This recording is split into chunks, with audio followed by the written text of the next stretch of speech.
Hello everyone, welcome to my class. இன்னைக்கு கிளாஸில் நாம் பார்க்க போகிறது ஒரு poem, the sparrow by Paul Laurence Dunbar. He's American poet and novelist. So இது பார்த்திங்கன்னா பிஜிடிஆர்பி அமெரிக்கன் லிட்ரேச்சரில் ப்ரிஸ்கிரைப் ஆகிருக்க ஒரு topic. Okay, so Paul Laurence Dunbar பற்றி தெரிஞ்சுட்டு நம்ம டெக்ஸ்ட்டுக்குள்ளே போகலாம். He was born on June 27th, 1872 and he died on February 9th, 1906. So ஒரு ஷார்ட் ஸ்பேன் தான் வாழ்ந்திருக்காரு. He was an American poet, novelist and short story writer of the late 19th and early 20th centuries. So அந்த late 90s அப்படிங்கிறப்போ இங்கே வந்து 1890க்கு மேலே late 90s வந்துடும். 1900க்கு மேலே இருக்கிற அந்த 6 years வந்து நம்ம early 20th centuryன்னு சொல்கிறோம். Born in Dayton, Ohio, to parents who had been enslaved in Kentucky before the American Civil War, Dunbar began writing stories and verses when he was a child. Okay, ஒரு சின்ன வயசுல இருந்து he started writing poetry. So அவரோட இளமை பருவத்தை பற்றி பேசுகிறப்ப சொன்னாங்க, his childhood அப்படின்னா கொஞ்சம் ரொம்ப கஷ்டப்பட்டவர் தான். ஏன்னா he had been born to enslaved parents. நமக்கு ஸ்லேவரி பற்றி, அமெரிக்கன் ஸ்லேவரி பற்றி நிறையவே டாபிக்ஸ் நம்ம பார்த்துருப்போம். பிலவட் படிச்சிருந்தீங்கன்னா தெரியும். நம்ம சேனல்லையுமே பிலவட் வந்து ஆல்ரெடி அப்லோட் பண்ணியிருக்கேன். ஐன்ட் உமன் ஒரு சஜோனர் ட்ரூத்தோட ஒரு எஸ்ஸே இருக்கும். ஸோ அமெரிக்கன் ஸ்காலர் இந்த மாதிரி விஷயங்கள், ஈவன் கெட்டிஸ்பர்க் அட்ரஸ், இது எல்லாத்துலேயுமே வந்து அமெரிக்கன் லிட்ரேச்சர் கொஞ்சமாவது படித்தவங்களுக்கு தெரியும். அங்கே ஸ்லேவரி வந்து ரொம்ப கொடுமையாக இருந்தது, ரைட்? இந்த 19th century வரைக்குமே வந்து அவங்க ஸ்லேவரி வந்து அமெரிக்காவில் ரொம்ப டாமினண்ட்டாக இருந்தது. ஸோ இவர் வந்து அமெரிக்கன் சிவில் வார் நடந்தப்போ அவங்க பேரண்ட்ஸ் வந்து என்ஸ்லேவ்டு பேரண்ட்ஸ்க்கு பிறந்தவராக தான் சொல்கிறாங்க. who had been enslaved in Kentucky before the American Civil War. American civil வார்க்கு அப்புறம் தான் என்ஸ்லேவ்மெண்ட் வந்து அகற்றப்படுது. ஓகே, அங்கே அமெரிக்காவில் அதுக்கு முதல் வரைக்கும் ஸ்லேவரி அவங்க ஃபாலோ பண்ணிட்டு இருந்தாங்க. So Dunbar began writing stories and verse when he was a child. So குழந்தை பருவத்திலேருந்தே he started writing poems. He published his first poems at the age of 16 in a Dayton newspaper and served as president of his high school's literary society.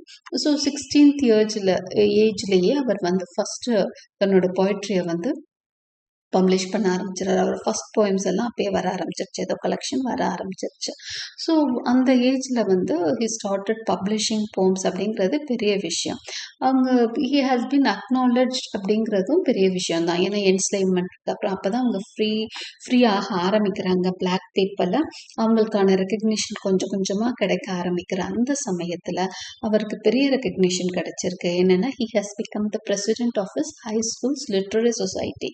அப்போ literary சொசைட்டியில் அவர் ஒரு பிரசிடெண்ட்டாக வச்சு அதை பார்த்துருக்காங்கன்னா கண்டிப்பாக he should have எக்ஸல்டு. அப்படி இருக்கிற பட்சத்தில் தான் அவர் வந்து அந்த பதவிக்கு போயிருக்க முடியும் இல்லையா? So Dunbar's popularity increased rapidly after his work was praised by William Dean Howells, leading editor associated with Harper's Weekly. அதுக்கப்புறம் ஹார்ப்பர்ஸ் வீக்லி அப்படிங்கிற ஒரு மேகசின், அதோட எடிட்டர் வந்து டன்பரை ரொம்ப ப்ரைஸ் பண்ணி எழுதியிருக்கிறாரு. அவரோட அந்த ப்ரைஸ் பண்ண அந்த வேர்ட்ஸ் மூலமாக இவர் ரொம்பவே பாப்புலர் ஆகிறாரு. அந்த எடிட்டர் யார் அப்படின்னு சொன்னால் வில்லியம் ஜீன் ஹோவல்ஸ். அவர் தான் ஒரு லீடிங் எடிட்டர், ஹார்ப்பர்ஸ் வீக்லியோட எடிட்டர். அவர் ப்ரைஸ் பண்ணோன்னா டன்பரோட பாப்புலாரிட்டி ரொம்பவே அதிகரிக்குது. Dunbar became one of the first African American writers to establish an international reputation. அப்போ one of the early African American writers. ஏன்னா அதுக்கப்புறம் தான் ஆஃப்ரிக்கன் ரைட்டர்ஸ் வெளியே வர ஆரம்பிக்கிறாங்க. இவரெல்லாம் one of the early forerunners மாதிரி, முன்னோடிகள் மாதிரி, ஆஃப்ரிக்கன் ரைட்டர்ஸ்லேயும் முன்னோடி மாதிரி இருக்கிறவர் தான் நம்ம டன்பர்.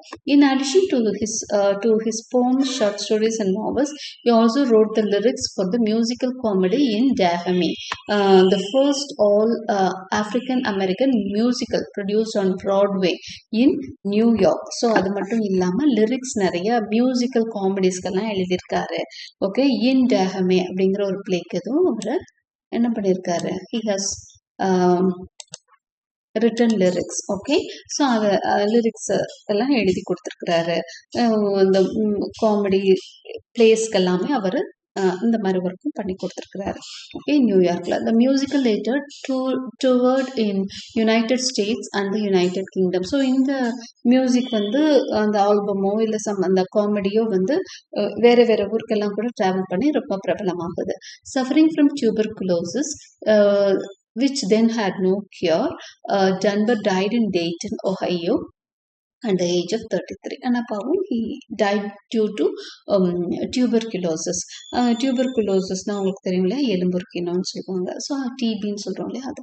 So he was affected at the young age of tuberculosis. அந்த டைமில் வந்து இப்போவுமே வந்து 4th ஸ்டேஜெல்லாம் போச்சுன்னா tuberculosis க்யூர் பண்ணுறது கஷ்டம்னு சொல்லுவாங்க. ஸோ ஏர்லியர் ஸ்டேஜில் நம்ம கண்டுபிடிச்சிட்டோம்னா tuberculosis-ஐ ஈஸியாக க்யூர் பண்ணிடுவாங்க. ஃபைனல் ஸ்டேஜ் போச்சுன்னா கொஞ்சம் கஷ்டப்பட்டு தான் க்யூர் பண்ணுறாங்க. ஸோ அந்த டைமில் அதுக்கான மெடிசின்ஸே கண்டுபிடிக்கப்படலை. So he died at a young age of 33. Okay, this is about the poet Dunbar. And now let us get into the text of the poem, A Little Bird. So the name of the poem is The Sparrow. Yeah, நம்ம பார்த்தோம் the Sparrow. Sparrowனா உங்களுக்கு தெரியும், சிட்டுக்குருவி அப்படின்னு சொல்லுவோம் நம்ம தமிழில். So it is the title of the poem. Text. A little bird with plumage brown beside my window flutters down. A moment chirps its little string, 10 taps upon my window pane, and chirps again and hops along to call my notice to its song. பார்த்தீங்கன்னா little bird ரொம்ப simple words தான், ரொம்ப பிளெயினாக இருக்குது. But message கொஞ்சம் deeper message. Okay, சாதாரணமாக சொல்கிற மாதிரி ஒரு டீப்பர் மெசேஜ் கொடுக்குறாரு. ஒரு பேர்டு வந்த மாதிரி சொல்கிறாரு, but the bird symbolises something else. Okay, எப்போவுமே அமெரிக்கன் லிட்ரேச்சரில் இந்த ஒரு தாட் இருந்துகிட்டே இருக்கும், ஒரு ஸ்பிரிச்சுவாலிட்டி பற்றிய ஒரு திங்கிங் இருந்துக்கிட்டே தான் இருக்கும். அது இவரோட ஒர்க்லையும் நம்ம பார்க்க முடியுது. எ லிட்டில் பேர்ட், பேர்டாக தான் சொல்கிறாரு. அது உருவகப்படுத்துறதா பின்னாடி நம்ம பார்க்கலாம். A little bird with plumage brown. ப்ளூமேஜ்னா அதோட விங்ஸ் வந்து ப்ரௌன் கலரில் ஒரு லிட்டில் பேர்ட். எ ஸ்பேரோ தான் அவர் சொல்கிறது. It beside my window flutters down. இவர் ஏதோ ஒர்க் பண்ணிட்டு இருக்காரு, அவரோட பெட்ரூமோட விண்டோ பக்கத்தில் இட் இஸ் ஃப்ளட்டரிங் டவுன், சிறகு அடிச்சுட்டு உட்காருது. A moment chirps its little strain. சின்னதாக இட் இஸ் சிங்கிங். ஓகே, அதுக்கு தெரிஞ்ச மாதிரி it is singing a little strain. அது நம்மளுக்கு வேணால் அது சின்ன பாட்டு மாதிரி இருக்கலாம், ஆனால் அதோட சைஸுக்கு it is putting some strain to sing its song. அது ஏதோ முயற்சி போட்டு அது ஒரு பாட்டு பாடிட்டுருக்கு. It is singing its strain அப்படின்னா it is singing its song there. Okay, 10 taps upon my window pane. அது மட்டும் பண்ணல, அந்த அந்த இதை வச்சு அதோட பீக் வச்சுட்டு அந்த விண்டோ பெயின் அந்த விண்டோவோட அந்த ஓரத்தில் தட்டுது. ஓகே, இட் இஸ் டேப்பிங்னா அங்கே தட்டி விடுது. And chirps again and hops along. திரும்ப சர்ப் பண்ணுது. அந்த சிட்டுக்குருவியோட அந்த சத்தம் இட் இஸ் சர்ப்பிங். அந்த ஸ்பேரோ சர்ப்ஸ் அப்படின்னு சொல்லுவாங்க. ஓகே, அதோட சத்தத்தை தான் சர்ப்ஸ் அப்படின்னு சொல்லுவாங்க. So it's chirping again and hops along. அப்படி குதிச்சு போகிறது ஹாப்ஸ் அப்படின்னு சொல்லுவாங்க. And hops along to call my notice to its song.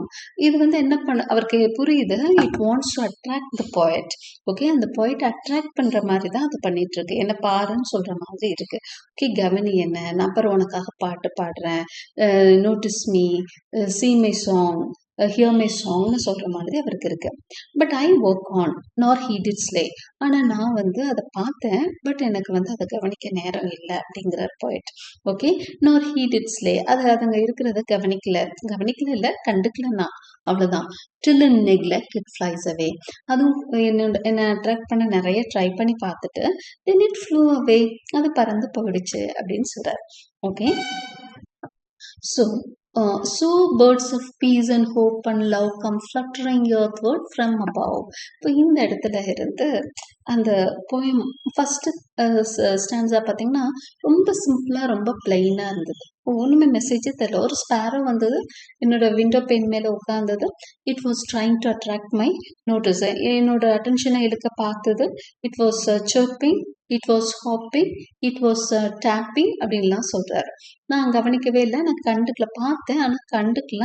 So neglect பண்ணோன்னா, அதை ஒதுக்கி தள்ளனோன்னா அது கொஞ்சம் நேரத்தில் பறந்து போயிடுச்சுன்னு சொல்கிறார் ஃபர்ஸ்ட் ஆன்சரில். It was plain and simple. Okay, simple words simple meaning கொடுக்குற மாதிரி இருக்கு. ஆனால் நெக்ஸ்ட் ஸ்டான்ஸா பார்த்தீங்கன்னா it gives a deeper meaning. So birds of peace and hope, excuse me, sorry for the interruption. So birds of peace and hope and love come fluttering earthward from above. அப்படின்னு இங்கே சொல்கிறப்ப அவர் எதை சொல்கிறேன்னா, இந்த பேர்டை வந்து இங்கே symbolise பண்ணுறாரு. என்னவா சிம்பலைஸ் பண்ணுறாரு? ஒரு kind of happiness that is coming from above, that come fluttering earthward from above. அப்படின்னா பூமியை நோக்கி வானத்திலிருந்து வரக்கூடிய சில மெசஞ்சர்ஸ் அது. அதாவது கடவுள்கிட்ட இருந்த, இல்லை ஏதோ ஒரு அற்புதமான ஒரு படைப்பிட்ட இருந்தோ, அதாவது நேச்சர்கிட்ட இருந்தோ நம்மளுக்கு பூமியை நோக்கி வரக்கூடிய ஒரு சில சின்ன இன்பங்கள், ஒரு சின்ன சின்ன ஹாப்பினஸ் இது. ஓகே, பீஸ், ஹோப், லவ்னு வரக்கூடிய, அது பறவையா வரலாம், ஒரு பூவா இருக்கலாம், இல்லை ஏதோ ஒரு ஒரு ஹாப்பினஸ் எப்படியோ உனக்கு அந்த விஷயம் உன்னை நோக்கி வந்துட்டு இருக்கும். நீ அலர்ட்டா இருக்கணும் அப்படின்னு சொல்றாரு. ஏன்னா, excuse me, to settle on life's windowsills and ease our load of earthly ills. அது கண்டிப்பா உன் வீட்டை தேடி வருங்கிறாரு. அந்த happiness it comes to settle on life's windowsills. உன்னோட வாழ்க்கை என்னும் அந்த பயணத்துல உன்னோட அந்த வாழ்க்கை பயணத்துல உன் ஜன்னலோரும் நிற்கும் அப்படிங்கிறாரு. விண்டோசில்ஸ் வரும் அது to ease our load of earthly ills. ஏன்னா அந்த பூமியில நிறைய கஷ்டங்கள், நிறைய துன்பங்களை நம்ம அனுபவிக்கணும். அதை ஈஸ் பண்றதுக்காக ஜன்னலை ஏன் திறந்து விடுவோம்? ஒரு சில சமயம் புழுக்கமா இருக்கும். we open the window to get the air in, இல்லையா? அந்த ஏர் வர்றப்போ நம்மளுக்கு அந்த ஒரு ரிலீஸ் கிடைக்கும். we would feel very happy. அந்த தென்றல் காத்து அந்த நேரம் நமக்கு ரொம்ப தேவையா இருக்கும். ஓகே, இருந்துட்டு தான் இருக்கும், பட் நமக்கு திடீர்னு ஒரு சில நேரம் அது ரொம்ப தேவையா இருக்கும். ஸோ ஜன்னலை திறந்து விட்டு அந்த காற்றை அனுபவிப்போம். அது மாதிரி தான் உனக்கு சில டைம் லைஃப் ரொம்ப பேர்டன்ஸமாக இருக்கும். அப்போ இந்த மாதிரி ஏதாவது ஒன்று ஹெவன்ல இருந்து உனக்கு வரும் அப்படிங்கிறாரு. அது it may settle on life's windowsills. ஜன்னலோரம் உனக்காக உள்ள வர காத்துட்டு இருக்கும். And is able load of earthly hills. இந்த பூமியில நமக்கு இருக்கும் இல்லையா, நிறைய சவால்கள், சேலஞ்சஸ், ஹில்ஸ் எல்லாம் நம்ம ஃபேஸ் பண்ணிட்டு இருக்கோம். அதை ஈஸ் பண்றதுக்காக, அதை கொஞ்சம் உனக்கு என்ன பண்ணுறதுக்காக அப்படின்னு சொன்னால் கம்ஃபர்ட் கொடுக்கறதுக்காக, உன்னை கொஞ்சம் ஹாப்பியாக அதை ஃபேஸ் பண்ணுறதுக்குரிய தைரியத்தை கொடுக்க உன்னை கொஞ்சம் கம்ஃபர்ட் பண்ணும் அது. But we in traffic's rush and in too deep engage to let them in. ஆனால் நம்ம எப்படி தெரியுமா இருக்கோம்? நான் எப்படி அந்த பறவையை கவனிக்க மறுத்தனோ அது மாதிரி இந்த ஹாப்பினஸ்ஸை உள்ள விட மறந்துடுறோம். அதாவது எப்படின்னா, in traffic's rush and din, in traffic's rush and din அவர் சொல்றது வெஹிக்கிள் டிராஃபிக். ஸோ ரோட்ல இருக்க டிராஃபிக்கை சொல்லலை, லைஃப்ல இருக்க டிராஃபிக்கை சொல்றாரு. லைஃப்ல நம்மளுக்கு இருக்கிற பிரச்சனைகள் இதெல்லாம் மனசுக்குள்ள போட்டு குழப்பிக்கிட்டு நம்ம பக்கத்துலேயே ஏதோ இருக்கும் நம்மளை கம்ஃபர்ட் பண்றதுக்கு. நம்மளுக்காக கடவுள் அனுப்பின ஏதோ ஒரு சந்தோஷம் இருக்கும், ஏதோ ஒரு ஃபார்ம்ல இருக்கும். அதை பத்தி தெரியாம உட்கார்ந்துட்டு இருப்போங்கிறார். Too deep engage to let them in. So அந்த ஹாப்பினஸை உள்ள விடாம நம்ம வேற எதுலையோ ஒரு பிரச்சனையில நம்மளை எங்கேஜ் பண்ணிக்கிட்டு we would not allow that happiness to get in. அந்த ஹாப்பினஸை உள்ள விட மறுத்துட்டு இருப்போம். with deadened heart and sense plowed in. நம்மளோட இதயம் எப்படி இருக்குமா? டெட்டெண்டா இருக்குமா, இறந்து போய் கிடக்கும். அதாவது எந்த ஒரு விஷயத்தையும் ரசிக்கிற தன்மையே இழந்து போயிருப்போம். We would have stopped, our heart would have lost all its senses. இந்த aesthetic sense ன்னு சொல்லுவாங்க இல்லையா, to love nature, to love the beautiful things around you. சின்ன சின்ன விஷயங்கள்ல எவ்வளவோ ஹாப்பினஸ் இருக்கும், அதெல்லாம் மறந்து போயிருக்கும். இதயம் சென்ஸும் ஹார்ட்டும் அப்படியே மறத்து போயிருக்கும். அந்த அப்படியே ஆயிருக்கும் நம்மளோட இதயம். அதனால அந்த சின்ன சின்ன ஹாப்பினஸ்ஸை நம்ம கண்டுக்காம இருப்போம். Nor know our loss till they are gone. நம்மளுக்கு தெரியவே தெரியாது. அந்த ஹாப்பினஸ் நம்ம பக்கத்துல இருக்க வரைக்கும் நம்ம அதை உணரவே மாட்டோம். அது போனதுக்கு அப்புறம் தான், ஐயோ நம்ம பக்கத்திலே இருந்திருக்கே, நம்ம இது நாள் வரைக்கும் நமக்கு தெரியாம போச்சே, அதை நம்ம சேர்த்திருந்தோம்னா நம்ம இவ்வளோ கஷ்டப்பட்டிருக்க மாட்டோமோ, நம்ம லைஃப் இவ்வளோ பேர்டன்டா இருந்திருக்காதோ அப்படின்னு அப்புறமா ஃபீல் பண்ணுவோம். Okay, so be alert. உன்னோட மைண்டை ஓப்பனாக வச்சுக்க. எப்போவுமே ப்ராப்ளம்ஸ் இந்த மாதிரி விஷயங்களை நினச்சிட்டு இருக்காத. சின்ன சின்ன ஹாப்பினஸ் உன்னோட லைஃப்பை ரொம்பவே என்னாக்கும், மென்மையாக்கும். ஹாப்பினஸோடு நீ சவால்களை சந்திக்கிறப்போ ஈஸியாக உன்னால் சந்திச்சு போக முடியும். ஸோ எப்போவுமே மனசை மூடி வைக்காதீங்க. Just be open to everything. Allow happiness inside. Don't allow your heart to be deadened. Okay, அதுதான் the beautiful message this poem gives. Of course, it's a very small poem with 2 stanzas. Okay, first stanza ரொம்ப சிம்பிளா இருந்தது. Second ஸ்டான்ஸால ஒரு நல்ல message கொடுக்குறாரு. Okay, he says that there are things that comes to your life in some other way. எப்படி sparrow வந்ததோ அது மாதிரி ஏதோ ஒரு ரூபத்துல ஒரு ஹாப்பினஸ் உன்னைய ஈஸ் பண்ணுறதுக்கு வரும். You should be more alert to it.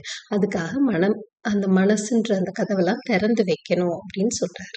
Okay, this is the beautiful poem the sparrow by Dunbar. Okay, hope you understood and like my explanation. Like and subscribe for more such poems. Thank you for watching.